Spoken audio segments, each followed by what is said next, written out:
Well, good afternoon, everyone. I went through and gathered as many of the questions as I could from the posts I've had over the past week. And as I said, I love answering your questions, but they've been coming in by the dozens and dozens. So I thought this would be the easiest way. I lumped them together by categories. So what we have today is I've got a bunch of questions on supplements.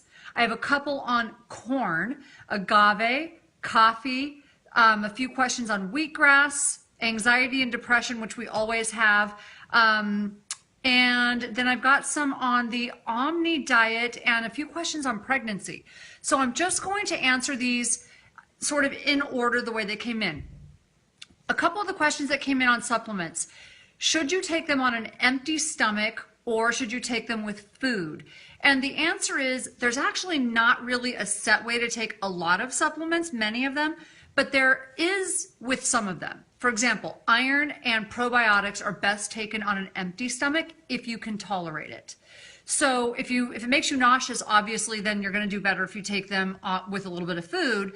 But the acid in your stomach will break down the probiotics, so better to take them on an empty stomach if you can tolerate it.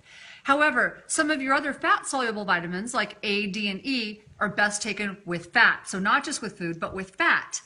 And then a lot of your other supplements don't really matter, or some of the herbs and things like that. You can look them up. There's so many individuals. So that's just a couple of the basics. Then we've got some questions about corn. When I posted that, a lot of people were really interested in some of the information on corn. So people wanted to know why corn is bad and what if it's organic? Is it okay if it's organic? So a couple of things on corn. One of the problems with corn is that it's not like the corn of yesteryear, which was very different from the corn of today, which a lot of it is GMO corn and BT corn. So our corn today is not what it used to be.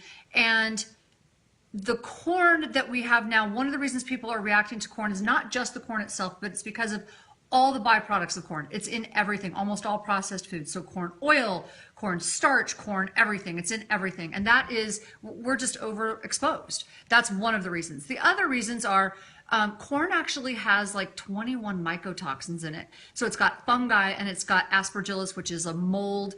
And so a lot of people react to that. It also has lipid transfer protein on the surface of corn, can cause people to react very similarly as they do to gluten. So one of the reasons, so it actually can cause the GI, your lining of your gut, to have a problem just like gluten does. So that is a big reason why people have trouble with corn. So if you're having trouble, it's one of the reasons we have people do an elimination diet the way they do with gluten is to see if you're having a problem with it. Also, corn has one of the worst fatty acid profiles of any grain. Yes, it's not a vegetable, it's a grain. So that's why we want you to go off of it for a while, see how you're reacting. If you have a problem, then you'll know pretty quickly. And that lipid transfer protein can cause some people to have reactions like, so people with asthma, it can really trigger certain problems like that, just so that you know. Agave.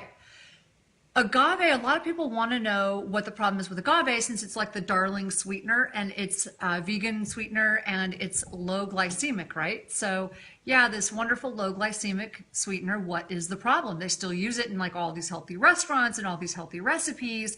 Well, the problem with it is that it tends to be 80 to 90% fructose, and fructose is toxic to your liver. And the reason that it's low glycemic is because anything that is fructose or toxic to your liver doesn't go into your bloodstream like the way regular sugar does. It goes to your liver first. So when it goes to your liver first to be detoxified, it's not jacking up your blood sugar as quickly as sugar does because it's being detoxified. Hopefully that makes that very clear. Sugar actually goes into your bloodstream quicker because it's not as much of it is going into your liver the same way that agave does.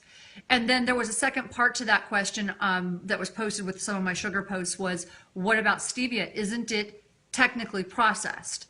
And the answer to that is yes. Unless you are chewing on the leaf of a stevia plant, technically the drops and all the other types of stevia are processed. There's a difference though between artificial sweeteners that we know of as like chemical sweeteners and stevia in the processing.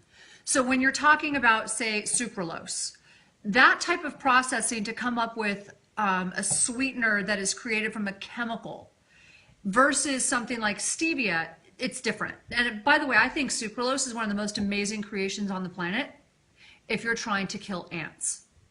Okay, if you're trying to come up with an insecticide. That was originally why they came up with it. They were trying to create an insecticide. And I'm like, okay, so at what point did someone decide, oh, maybe I should taste this and we should make it into a sweetener for people instead?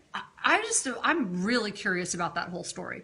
But anyways, the difference is they actually came up with those products in a lab. They created them from chemicals and then they turned them into a sweetener versus taking something and extracting the sweetener from it.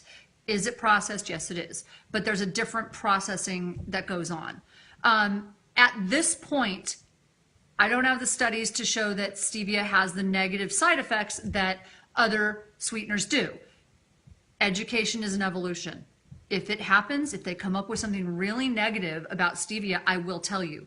Recently, I did hear and I did learn that stevia does have one negative side effect, that it's the first really true one that I've ever heard of, that it can have a negative side effect for people with asthma. First time I've ever heard that. So any of you who have studies like that or know of things like that, I always want to know. So I'm happy that someone actually let me know that. Next question was coffee. Lots of stuff on coffee. I always get lots of questions, hate mail, everything when I post stuff on coffee. Because I do drink coffee and I like coffee, and actually the studies on coffee are split down the middle. Now, my husband often talks about why coffee is not your friend, but really what he's talking about, you don't want to overdo coffee, because if you drink too much coffee, it can constrict blood flow to the brain. But the other studies on coffee show that the kahewol in coffee is one of the most potent polyphenols, one of the most potent plant compounds on the planet. So it's that part of the coffee, if it's organic, is actually good for you. And the reason that the studies are like literally split down the middle is that's one reason. And there are studies that show that it like helps to prevent Parkinson's and some of the other issues with coffee. Where the problem comes in is that it's really sort of individual. Are you a person who reacts negatively to coffee? Does it raise your blood sugar, excuse me, not your blood sugar, your blood pressure too much? And does it raise your heart rate too much? So you can either have genetic testing done, which is probably not that practical, or you can do the poor man's test. You can take your blood pressure and your pulse before you drink coffee, and then take it again after you drink a cup of coffee. And you will know pretty quickly whether or not it affects you negatively. Also, do you have trouble getting to sleep? If you drink a cup of coffee at 2 in the afternoon and then you have trouble getting to sleep, that's not a good thing. So don't drink it late in the afternoon. And we recommend you don't really have more than 1 or 2 normal size cups of coffee a day. So what I do in our house is I brew half-calf coffee, and then I actually dilute it with some almond milk and put a little bit of coconut oil in it, because coconut oil, the medium chain triglycerides, are really good for you. They make you full for a long time. And fat doesn't make you fat, it's sugar that makes you fat. So that's coffee. Next question was something on wheatgrass, because I posted something on juices. Most fruit juices or any other type of juice we do not recommend at all, because the sugar is way too concentrated. But wheatgrass is amazing. So one of the questions was, can I do powdered wheatgrass because I don't like the taste of regular wheatgrass?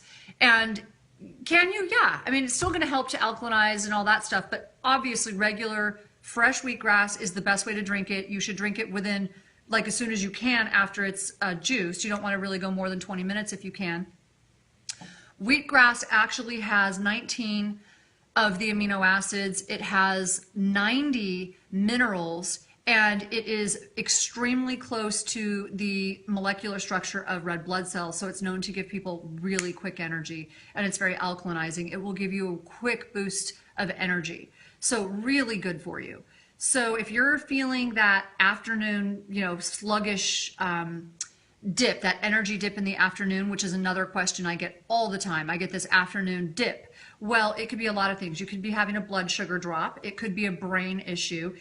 You could be dehydrated. You might need a little nap, or you might need to meditate for a little bit in the afternoon.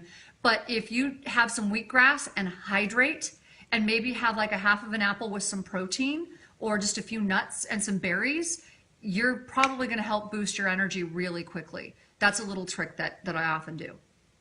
I try to get wheatgrass. I would love to do it every day. My schedule doesn't always allow for it, but I try to get my green juice with a shot of wheatgrass in it at least 4 or 5 times a week.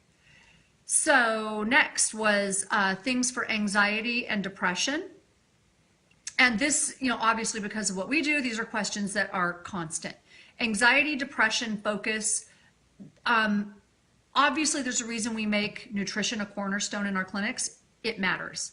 Getting sugar out of your diet, eating the right type of diet for you. So more protein if you're having trouble with focus, if you have ADD, the right kind of carbs if you're anxious. So not starchy carbs, not sugary carbs, but lots of veggies, maybe some sweet potato and apple will help to calm you down if you are really an anxious type of person. When I start talking about supplements, I don't like orange jumpsuits and institutional food, so I have to be very careful because the FTC does not like it when you start talking about things like that. But I will say that what I will tell you is what it supports mood. I'll tell you what helped to support a calm mood, okay? Let me put it that way. Or what people like, what people often report. So what people report and tell us.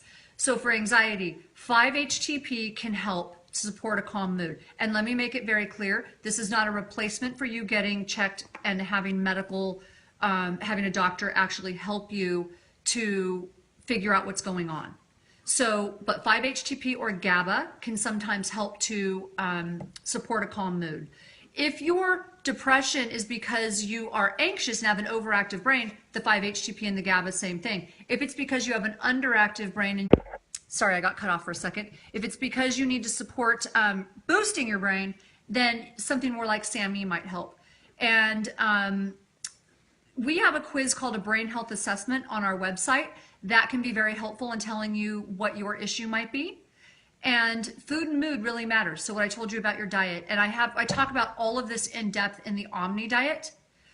One of the questions I got was, can you take these things when you're pregnant? And I would suggest you don't take any herbal remedies at all when you are pregnant. Now that means herbal remedies. Anything to do with like GABA, 5-HTP, I would talk to your doctor. I don't want to get involved in that. So your prenatal supplements, absolutely you want to take those. Herbal remedies, I would not recommend. Last question was about the Omni diet. I have lots of people asking, I don't know if people are getting pregnant a lot right now or what's going on. I had several people ask if the Omni diet is good for you when you are pregnant or breastfeeding. The answer is yes, it's really good. It's low glycemic, high fiber, lots of veggies, and it's a great percentage of protein, and it can be actually altered for people who are vegetarian. You can actually adjust it to what you need. But as always, I would ask you to talk to your physician. Hope you guys have a great day. Talk to you later.